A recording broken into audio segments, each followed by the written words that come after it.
Hello दोस्तों, आज के इस लेक्चर के अंदर हम डिस्कस करेंगे हाइड्रोलॉजिकल साइकिल के बारे में। हाइड्रोलॉजिकल साइकिल को वाटर साइकिल भी बोला जाता है। इसको हम आज के लेक्चर के अंदर डिटेल में डिस्कस करेंगे। उससे पहले मैं आपको बताना चाहूँगा, जो हाइड्रोलॉजिकल साइकिल है वो एक गैसीय साइकिल है। इसके अलावा नाइट्रोजन साइकिल और कार्बन साइकिल को भी हम गैसीय कैटेगरी के अंदर ही डिस्कस करेंगे। अगर नाइट्रोजन की बात करूं तो एटमॉस्फेयर के अंदर अराउंड 78% जो नाइट्रोजन आपको देखने को मिलेगी। उसके अलावा ऑक्सीजन जो है 21% के अराउंड आपको देखने को मिलेगी। हालांकि कार्बन डाइऑक्साइड की अमाउंट काफ़ी कम है एटमॉस्फेयर के अंदर, लेकिन ये काफ़ी इम्पोर्टेंट है। इसको हम डिस्कस करेंगे कार्बन साइकिल के अंदर। तो हम गैसीय साइकिल के अंदर मेनली डिस्कस करेंगे नाइट्रोजन साइकिल क्या होता है, कार्बन साइकिल क्या होता है, और hydrological cycle means water cycle ये क्या होता है। और हाइड्रोलॉजिकल साइकिल के अंदर हम मेनली डिस्कस करेंगे 4 टर्म्स को। इन टर्म्स को पढ़ के हम समझ सकते हैं कि पानी जो है एटमॉस्फेयर के अंदर कैसे सर्कुलेट करता है। तो इसके अंदर सबसे पहले हम डिस्कस करेंगे इवापोरेशन के बारे में। उसके बाद हम इसके अंदर डिस्कस करेंगे ट्रांसपिरेशन के बारे में। देन नंबर आता है कंडेंसेशन का। कंडेंसेशन के बाद आता है प्रेसिपिटेशन का। तो इन 4 टर्म को हम जो है वाटर साइकिल के अंदर डिस्कस करेंगे। तो टाइम वेस्ट ना करते हुए सबसे पहले हम डिस्कस करते हैं इवापोरेशन क्या होता है।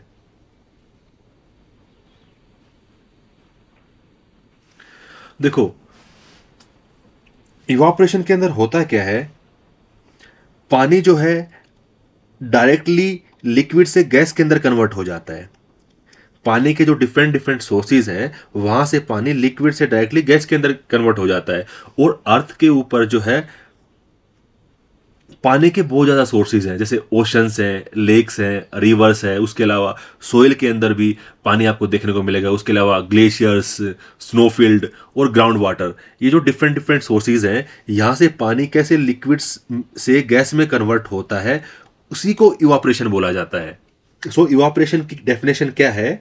इवापोरेशन एक वो प्रोसेस है जिससे वाटर जो है कन्वर्ट हो जाता है लिक्विड से वेपर के अंदर, और ये एटमॉस्फेयर में चला जाता है। इसी को इवापोरेशन बोला जाता है। और इसके पीछे मेन रीजन क्या होता है? सोलर एनर्जी, वो मेन रीजन होता है इवापोरेशन का। ये कैसे काम करता है इसको भी हम डिस्कस करेंगे अभी। तो सबसे पहले मैकेनिज्म को समझते हैं। देखो, इस ट्रांजिशन, ये जो इवापोरेशन की ट्रांजिशन है, ये सन की एनर्जी से भी हो सकता है। उसके अलावा जो विंड है वो भी इवापोरेशन में एक इंपॉर्टेंट रोल प्ले करता है। ये कैसे लिंक्ड है एक दूसरे से, इनको ही हम आज डिस्कस करेंगे। तो हम देखते हैं इवापोरेशन जो है कौन कौन से फैक्टर्स के ऊपर डिपेंड करता है। सबसे पहले देखते हैं टेम्परेचर। टेम्परेचर जो रेट ऑफ इवापोरेशन है वो डायरेक्टली प्रोपोर्शनल है। मींस जब टेम्परेचर इंक्रीज होगा तो रेट ऑफ इवापोरेशन इंक्रीज हो जाएगा, और जब टेम्परेचर डिक्रीज होगा तो रेट ऑफ इवापोरेशन जो है वो भी डिक्रीज हो जाएगा। सेकंड जो फैक्टर है वो है सरफेस एरिया। सरफेस एरिया जो है वो डायरेक्टली प्रोपोर्शनल है इवापोरेशन के। जितना ज़्यादा सरफेस एरिया होगा उतना ही रेट ऑफ इवापोरेशन ज़्यादा होगा।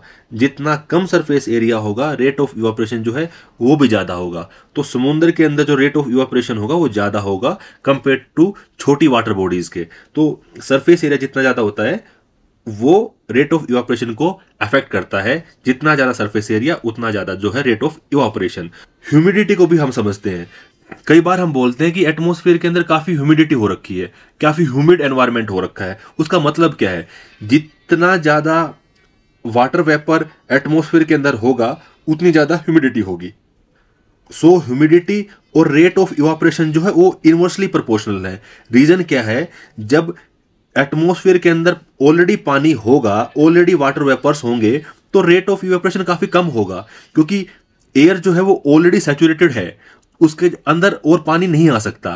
तो ज्यादा ह्यूमिडिटी जो है रेट ऑफ इवेपोरेशन को डिक्रीज करती है, और अगर ह्यूमिडिटी कम होगी तो रेट ऑफ इवेपोरेशन ज्यादा होगा। तो टेम्परेचर जो है डायरेक्टली प्रोपोर्शनल है रेट ऑफ इवेपोरेशन के। सरफेस एरिया जो है वो भी डायरेक्टली प्रोपोर्शनल है रेट ऑफ इवापोरेशन के, बट जो ह्यूमिडिटी है वो इनवर्सली प्रोपोर्शनल है रेट ऑफ इवापोरेशन के। उसके बाद नंबर आता है विंड का। विंड जो है वो डायरेक्टली प्रोपोर्शनल है रेट ऑफ इवापोरेशन के। विंड क्या करती है? विंड ह्यूमिड एयर जो है उसको रिप्लेस कर देती है ड्राई एयर से। क्योंकि अब ह्यूमिड एयर ड्राई एयर से रिप्लेस हो चुकी है, तो ड्राई एयर के अंदर एक कैपेसिटी है कि ये वाटर वेपर को ऑब्जॉर्व कर सकती है, तो इसलिए जो है विंड रेट ऑफ इवापोरेशन को इंक्रीज करता है। उसके अलावा एयर प्रेशर जो है, एयर प्रेशर वो भी डायरेक्टली प्रोपोर्शनल है रेट ऑफ इवापोरेशन के। तो यहां पे हमने समझा temperature, surface area, humidity, wind और एयर प्रेशर जो है ये कैसे इवापोरेशन के साथ लिंक्ड है।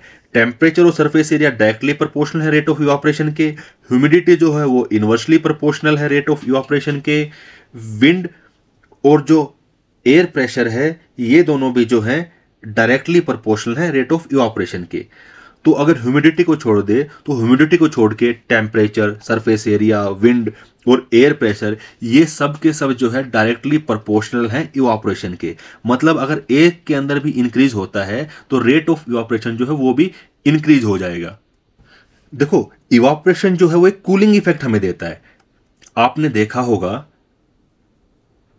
ह्यूमंस और एनिमल के अंदर स्वेटिंग होती है, पसीने आते हैं, तो स्वेटिंग क्या करती है, वो एक कूलिंग इफेक्ट देती है। ऐसा होता क्यों है? क्योंकि जो सराउंडिंग की एक्सेसिव हीट है वो इवापोरेशन के अंदर ऑब्जॉर्व कर ली जाती है, इसलिए जो कूलिंग इफेक्ट हमें देखने को मिलता है। अगर इसकी मैं एप्लीकेशन की बात करूं तो एप्लीकेशन इसका एक अच्छा एग्जांपल है साल्ट का जो प्रोडक्शन है। वो जो साल्ट के अंदर पानी मिला होता है वो इवापोरेट हो जाता है और लिक्विड से गैस के अंदर कन्वर्ट हो जाता है और नीचे केवल साल्ट बच जाता है। तो इवापोरेशन की मदद से ही हमें साल्ट मिल पाता है। उसके बाद हम डिस्कस करते हैं ट्रांसपिरेशन। ट्रांसपिरेशन क्या होता है? देखो, ये मेनली आपको पौधों में देखने को मिलेगा। पौधे क्या करते हैं, अपनी जड़ों से जो है वो पानी को ऑब्जॉर्व करते हैं मिट्टी में से और अपना वस्कुलर सिस्टम के थ्रू डिफरेंट जो पार्ट्स हैं पौधे के उसके अंदर ही पानी को ट्रांसफर कर देते हैं। जब ये पानी पत्तों के अंदर आता है तो पत्तों के अंदर क्या होता है, पत्तों के अंदर प्रेजेंट होता है स्टोमेटा। ये स्टोमेटा ही मदद करता है जो एटमॉस्फेयर के अंदर कार्बन डाइऑक्साइड है उसको ऑब्जॉर्व करने के अंदर, और जो पत्तों के अंदर एक्सेस वाटर है उस वाटर को क्या करेगा, ये एटमॉस्फेयर के अंदर रिलीज कर देगा लिक्विड से गैस की फॉर्म में। और ये स्टोमेटा ही है जो फोटोसिंथेसिस के अंदर हेल्प करता है। कार्बन डाइऑक्साइड, उसके अलावा वाटर, उसके अलावा जो है लाइट, ये जब तीनों मिलती हैं ये पौधे को उसका भोजन बना के देती हैं और इसके अंदर सबसे मेन इंपॉर्टेंट रोल प्ले करता है स्टोमेटा। अब देखते हैं कौन कौन से फैक्टर जो है ट्रांसपिरेशन को अफेक्ट करते हैं। सबसे पहले अफेक्ट करता है लाइट। लाइट जो है वो डायरेक्टली प्रोपोर्शनल है ट्रांसपिरेशन के। देखो, स्टोमेटा को क्या चाहिए, स्टोमेटा को हमने बताया लाइट चाहिए, तो जितनी ज्यादा लाइट होगी उतना ज्यादा रेट ऑफ ट्रांसपिरेशन होगा। इसलिए रात के दौरान जो है ये रेट ऑफ ट्रांसपिरेशन है ये बिल्कुल खत्म हो जाता है। सो नाइट के अंदर ट्रांसपिरेशन नहीं होता। तो लाइट और ट्रांसपिरेशन जो है डायरेक्टली प्रोपोर्शनल है। अगर बात करूं टेम्परेचर की तो टेम्परेचर भी जो है ट्रांसपिरेशन के डायरेक्टली प्रोपोर्शनल है। जितना ज्यादा टेम्परेचर होगा उतना जो है पानी का लॉस होगा एटमॉस्फेयर के अंदर। अगर बात करें ह्यूमिडिटी की तो ह्यूमिडिटी जो है वो इनवर्सली प्रोपोर्शनल है। ऐसा क्यों? ह्यूमिडिटी का मतलब क्या है, आसपास की एयर के अंदर कितना वाटर प्रेजेंट है। अगर आसपास की एयर ऑलरेडी सैचुरेटेड है तो वो और पानी नहीं लेगी, तो इसी वजह से ह्यूमिडिटी कम होनी चाहिए। जब ह्यूमिडिटी कम होगी तभी रेट ऑफ ट्रांसपिरेशन ज्यादा होगा। उसके बाद आता है विंड या एयर मूवमेंट। इसके अंदर क्या होता है, एयर क्या करेगी, ह्यूमिडिटी को डिक्रीज कर देगी। वहां के जो ह्यूमिड एयर है उसको ड्राई एयर से रिप्लेस कर देगी। इसीलिए जो है विंड और रेट ऑफ ट्रांसपिरेशन जो है डायरेक्टली प्रोपोर्शनल है। तो हमने देखा लाइट, टेम्परेचर और एयर मूवमेंट जो है रेट ऑफ ट्रांसपिरेशन के डायरेक्टली प्रोपोर्शनल है। मींस इनमें अगर एक भी चीज इंक्रीज होगी तो रेट ऑफ ट्रांसपिरेशन जो है इंक्रीज हो जाएगा। लेकिन ह्यूमिडिटी जो है वो इनवर्सली प्रोपोर्शनल है। अगर कम ह्यूमिडिटी हुई तभी रेट ऑफ ट्रांसपिरेशन ज्यादा होगा। अब हम डिस्कस करते हैं कंडेंसेशन के बारे में। कंडेंसेशन क्या होता है? हमने देखा इवापोरेशन और ट्रांसपिरेशन, इसके थ्रू क्या हुआ, जो लिक्विड था वाटर वो गैस के अंदर कन्वर्ट हो चुका है। अब क्या होगा, ये गैस जो है कंडेंस होगी और उसके बाद बारिश होगी, तब ये पानी वापस आएगा। तो इसके अंदर हम दोनों को पढ़ेंगे। पहले हम डिस्कस करते हैं कंडेंसेशन। कंडेंसेशन के अंदर क्या होगा, वाटर वेपर जो है वो एटमॉस्फेयर के अंदर चले जाएंगे। जब ये एटमॉस्फेयर के अंदर जाएंगे तो ये ठंडे हो जाएंगे और ठंडे होकर ये कंडेंस हो जाएंगे। इसी को कंडेंसेशन बोलते हैं। तो कंडेंसेशन के अंदर क्या होता है, वाटर वेपर जो है वो ठंडे होंगे, ठंडे होके जो है वाटर ड्रॉपलेट्स बनेंगी, फिर वो कंडेंस होंगी, बादल बनेंगे, बादल बन के बारिश होगी और बारिश बन के ये जो है पानी के रूप में मीन्स लिक्विड के रूप में धरती पर वापस आएगा। कंडेंसेशन के अंदर सबसे मेन जरूरी चीज है न्यूक्लियाई। न्यूक्लियाई क्या होता है, इस न्यूक्लियाई के आसपास में ही जो है वाटर ड्रॉपलेट्स जो वो इकट्ठा होंगी और उसके बाद जो है ये कंडेंस होंगे।